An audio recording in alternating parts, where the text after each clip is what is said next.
stability.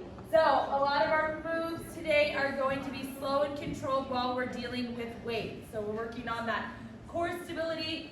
We're working on stabilizing through our glutes and our hamstrings. So we've got today starting out with a sled broad jump push. So the sleds are out. We're broad jumping with those sleds. So we're going to push. We're going to be in that push position, and we're jumping. Okay, rock on your heels and then push off of your toes. So you're getting that full lift out of your feet. So we've got 15. How did you do that? Did you do 15 down and back? For the sled broad jumps? Oh, yeah. We just went all the way to the end of the curb.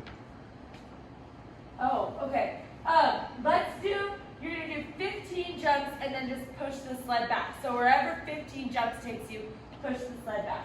Then we come in here and we've got a squat jump to a single leg deadlift.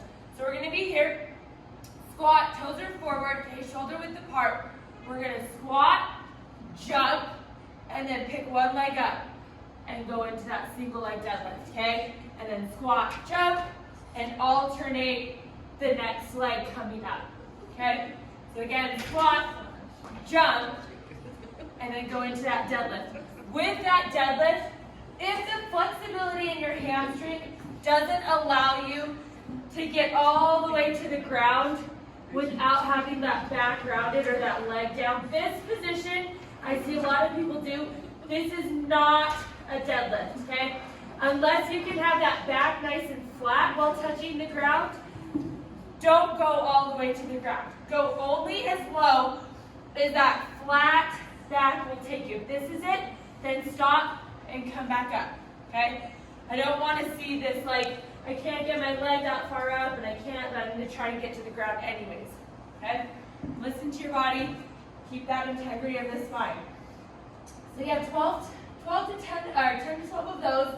Then we go into a reverse lunge with the landmine tuck. We did these a little while ago.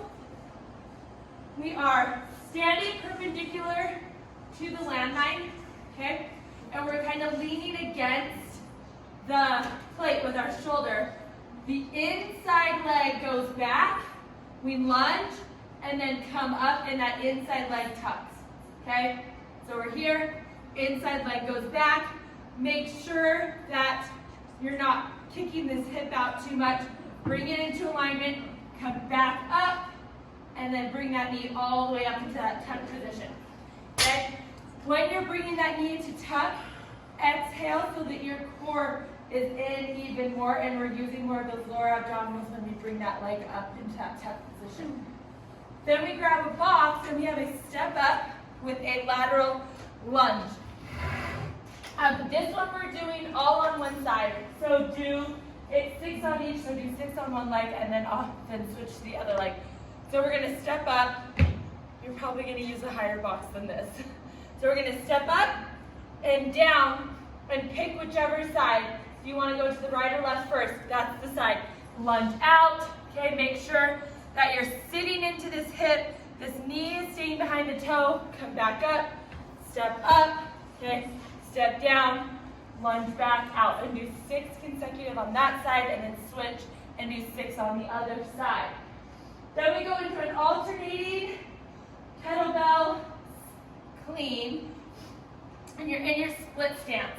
So, split stance, if my right foot's forward, that kettlebell is being cleaned to my left shoulder.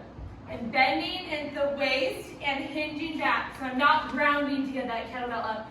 Sitting that butt down, getting back into that hip socket. I'm going to clean my kettlebell to here, put it down, switch my feet. I'm alternating that split stance. Same mechanics, okay?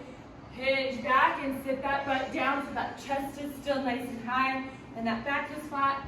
And you're just going to alternate like that for 12 total. Then we are headed outside. This one I really like, okay? It is a kettlebell overhead hold, okay, on one leg with 5 presses. So you're going to do once on each side. So if the kettlebell is in my left hand, I'm bringing my left knee up, okay? So I'm stabilizing with that alternate leg. So I'm contralateral here.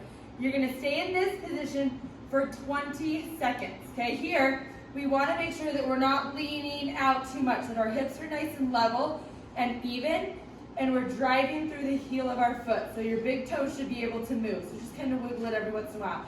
After the 20 seconds is up, you're gonna stay in this position and press that kettlebell 5 times, okay? So you're gonna need to be a little bit lighter probably on the weight, because once you go into those presses, we don't want to be doing this, where we're leaning into it and this hip is popping out and this back, this lower back on this side is taking most of the brunt of stabilizing us. We want to be able to press that weight overhead and keep our hips and back nice and stable.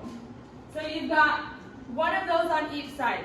So after that, you're going to switch, 20-second hold on this side, and then 5 presses on that other side, okay?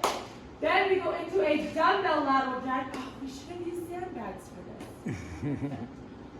Got a dumbbell lateral drag with a push-up and a high-low plank. So we've got the dumbbell with the drag. We're trying to keep our hips from swaying too much. So grab that dumbbell, bring it to the other side. You've got to push up, down, all the way up, and then a high-low plank, and then switch, okay? Dumbbell to the other side, another push-up, another high-low plank. All 3 equals 1, so you're doing 8 of each thing. Then you've got a supine lying leg raise. So you're here, okay? Lower back, when you get started, make sure that you tilt that pelvis just a little bit so that that lower back is into the ground. You can put your hands behind your tailbone, or you can put them above your head. Above your head is harder. This will help support you a little bit, okay?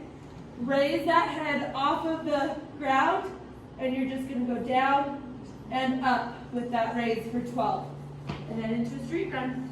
That's it.